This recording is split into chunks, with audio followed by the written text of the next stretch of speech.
Calon Gubernur Jakarta nomor urut 1 Ridwan Kamil membantah Provinsi Jawa Barat menjadi provinsi termiskin di Pulau Jawa saat menjadi Gubernur Jabar. Anggarannya sempat difokuskan untuk penanganan COVID. Sementara Dharma Pongrekul menyatakan sebagai pemimpin harus mengerti COVID itu isu kesehatan atau isu agenda politik global. Saya kira datanya mungkin keliru, Pak. Silakan dibaca lagi. Termiskin di Pulau Jawa bukan Provinsi Jawa Barat, provinsi lain di Pulau Jawa, silakan dibaca lagi.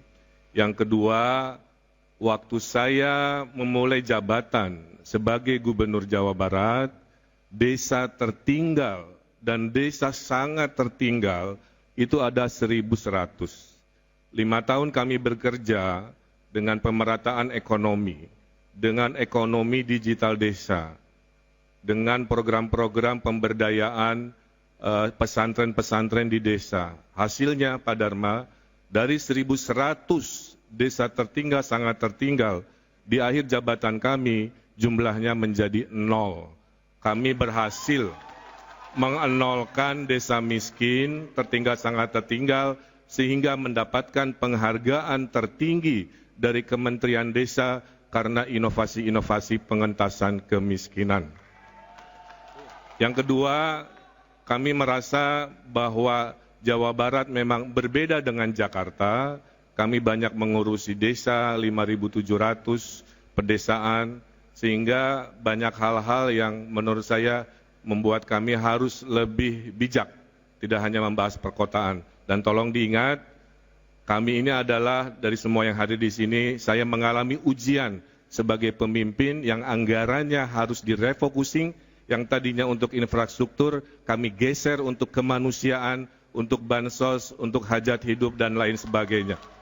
Dan selama kekurangan dana seperti itu, kami mendapatkan penghargaan dari UNDP sebagai provinsi terbaik penanganan COVID di Asia Pasifik. Terima kasih. Seandainya saya menjadi seorang gubernur, jijik saya kalau saya bodoh, jijik saya kalau saya pengecut, jijik saya kalau saya pengkhianat. Maksudnya apa? Kalau ada sesuatu peristiwa yang demikian, alangkah baiknya kalau kita mengajak tim independen untuk meneliti data yang ada. Apakah betul-betul ini isu kesehatan atau agenda politik global? Bayangkan, baru ditemukan virusnya bulan Desember, 12 hari kemudian sudah ditentukan, lalu tidak melakukan prosedur golden postulat Koch yang seharusnya dilakukan, lalu alat diagnosanya sangat sumir dan tidak diperuntukkan untuk itu. Itu adalah ciptaan Dr. Carey Mullis yang mendapatkan Piala Nobel tahun 1984. Jadi seharusnya sebagai pemimpin harusnya jangan kita berkhianat kepada rakyat. Terima kasih Bapak. Dharma, bayangkan ya, kita lagi bekerja, ada sebuah peristiwa besar yang ilmunya kita tidak tahu. Sebagai seorang pemimpin, jika kita tidak tahu, kita ini bertanya. Maka waktu COVID di Jawa Barat, saya ada tim ahli, Pak. Tim ahli kesehatan masyarakat dari Universitas Indonesia, dari Universitas Pajajaran. Kami 7 kali Zoom meeting dengan seorang dokter Indonesia yang kerjanya di WHO untuk menyingkronkan apa yang menjadi data-data dan apa yang kami alami. Yang kedua, sebagai gubernur, kami harus taat kepada yang namanya pemerintah pusat.